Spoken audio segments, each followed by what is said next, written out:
உங்களுக்கு நிம்மதி உண்டாகுவதாக, தேவனுடைய இரக்கங்கள் அதிகமாவதாக.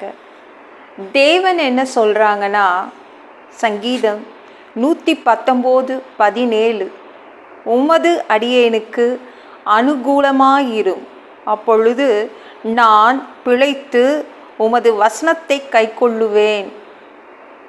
நம்மளுக்கு அனுகூலமான ஒரு வாழ்க்கை இருக்குதுன்னு நினச்சிக்கோங்களேன். சாதகமாகவே எல்லாம் அமையுதுன்னா, அனுகூலமாகவே எல்லாம் இருக்குதுன்னா, அப்போ என்னெல்லாம் இருக்கும் வாழ்க்கையில்? சந்தோஷம் இருக்கும், வெற்றி இருக்கும், நிம்மதி இருக்கும், எல்லாமே நம்மளுக்கு இருக்கும். ஒருவேளை இந்த வாழ்க்கை நமக்கு எதிராகவே இருந்தால் என்னங்க பண்ணுறது? எல்லாமே முரண்பாடாக நடக்குது. 1 மணி நேரத்தை தள்ளுறது எனக்கு கஷ்டமாக இருக்குது, ஒரு நாளை தள்ளுறது கஷ்டப்பட்டு தள்ளுறேங்க, அவ்வளோ எதிராக இருக்குது. அத்தனை பிரச்சனைகள் எல்லாமே என்ன இந்த வாழ்க்கை எதிராக நிற்குன்னா எப்படி வாழ்றது? ஒரு நாள் தள்ளுவது எனக்கு கடினமாக இருக்குது. ஒரு மாதம் என்பது ஏதோ பெரிய கடலை கடக்கிற மாதிரி இருக்குது. எத்தனை பேர் சொல்கிறீங்க? ஏன்னா வாழ்க்கை எதிரடியாக நிற்குது. எல்லாம் பிரச்சனைகள் பிரச்சனைகள் பிரச்சனைகள், எதுவுமே எனக்கு அனுகூலமாக எதுவுமே இல்லை அப்படின்னு நீங்கள் கவலைப்படுறீங்கள? தேவன் என்ன சொல்கிறாங்கன்னா, அனுகூலமான நான் உங்களுக்கு துணையாக இருப்பேன். அப்படி இருந்துட்டா எந்த பிரச்சனையும் இருக்காதுல்ல. எல்லாமே அனுகூலமாக இருந்துட்டா எப்படி இருக்கும்? ஈஸியாக போகும் இல்லை? ஒரு நாளைக்கு தள்ளுவது ரொம்ப ஈஸியாக இருக்கும் இல்லை? எப்பொழுதும் நம்ம தேவனுடைய அந்த அனுகூலமான துணையை நம்ம வாங்கிக்கணும் இல்லைங்களாங்க? அப்போ இந்த வாழ்க்கை நமக்கு எதிர்த்து நிற்காது. இந்த சங்கீதத்தை எழுதினவர் என்ன எழுதியிருக்காரு பாருங்களேன். உமது அடியேனுக்கு அனுகூலமாக இரும், அப்பொழுது நான் பிழைத்து கொள்வேன்.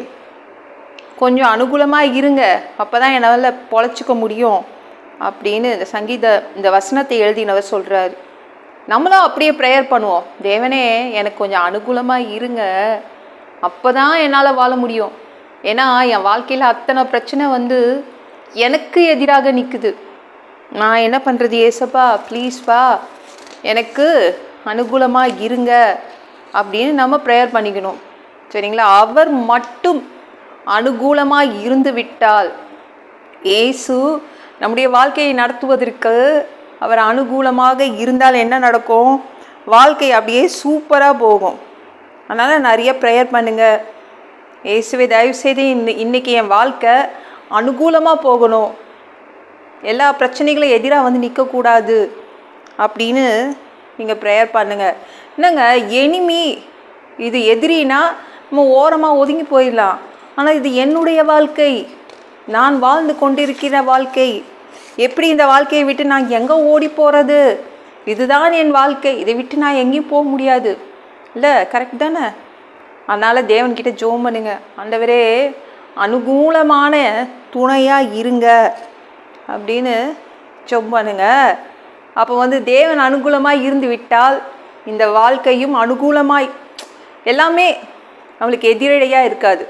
எல்லாம் நம்மளோடு அப்படியே சேர்ந்து நடக்கும் இல்லை?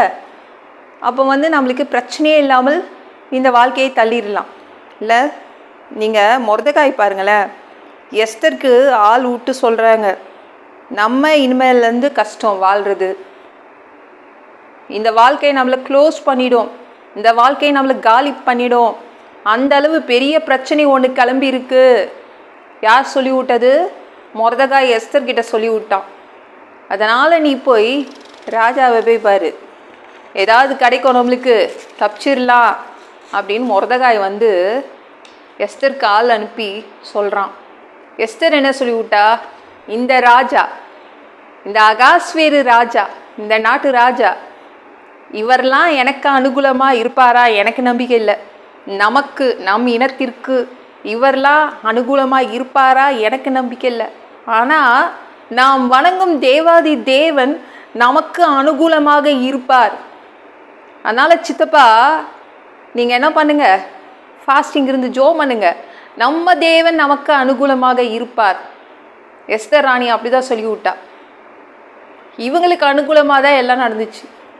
எஸ்தருக்கும் மொர்தெகாய்க்கும் யூதர்களுக்கும் அவங்களுக்கு அனுகூலமாகவே ஃபுல்லாகவே நடந்துச்சு.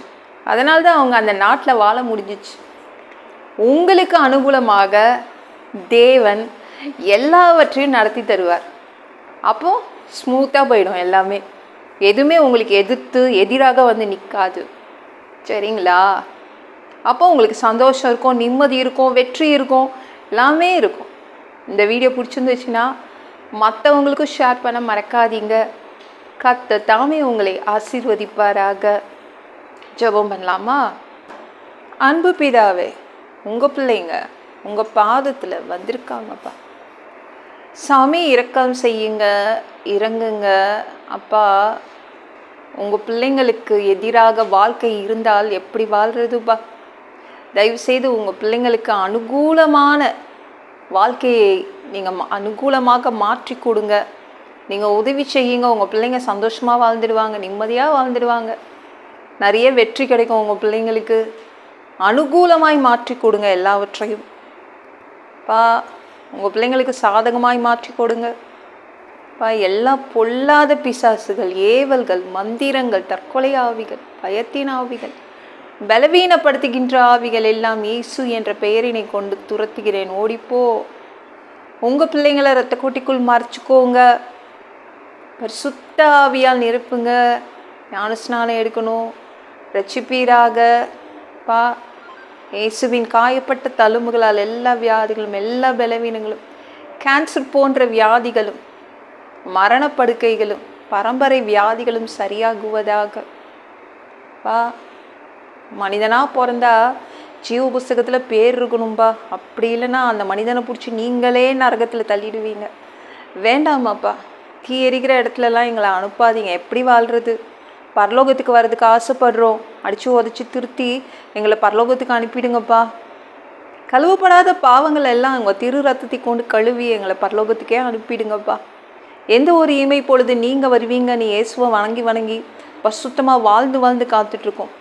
அந்த இமை பொழுது உங்களுக்கு ஒப்பான சரிசமமான ஒரு உடம்பு எங்களுக்கு கொடுக்கப்படும். அதை பெற்றுக்கொண்டு ஏஞ்சல்ஸ் மாதிரி பறந்து உங்களை சந்திக்க மதியவானத்தில் பறந்து வருவோம் அப்பா. அந்த தருணத்தை நாங்கள் இழந்துடக்கூடாதுப்பா. மனிதர்கள் பரிசுத்தமாக வாழ்கிறது ரொம்ப கடினம். அதற்கு கூட உங்கள் உதவி தான் தேவைப்படுதுப்பா. சாமி 7 வருடம் அந்த கிறிஸ்து ஆட்சியில் விட்டுட்டு போயிடாதீங்க. அந்த பிசாசு நடத்தும் ஆட்சியில் எங்களை விட்டுட்டு போயிடாதீங்க. 3வது தடவை கூட இந்த பூமிக்கு வருவீங்க. இந்த பூமியை ஆட்சி செய்வதற்காக 1000 வருடம் ஆட்சி செய்வதற்காகவே வருவீங்க. அந்த பொற்காலத்தை பார்க்க நாங்கள் ஆசைப்படுறோம். எல்லாவற்றையும் ஒப்பு கொடுக்குறேன். இயேசு மூலம் ஜெபம் கேளும் பிதாவே. ஆமென். நாளைக்கு பார்க்கலாம்.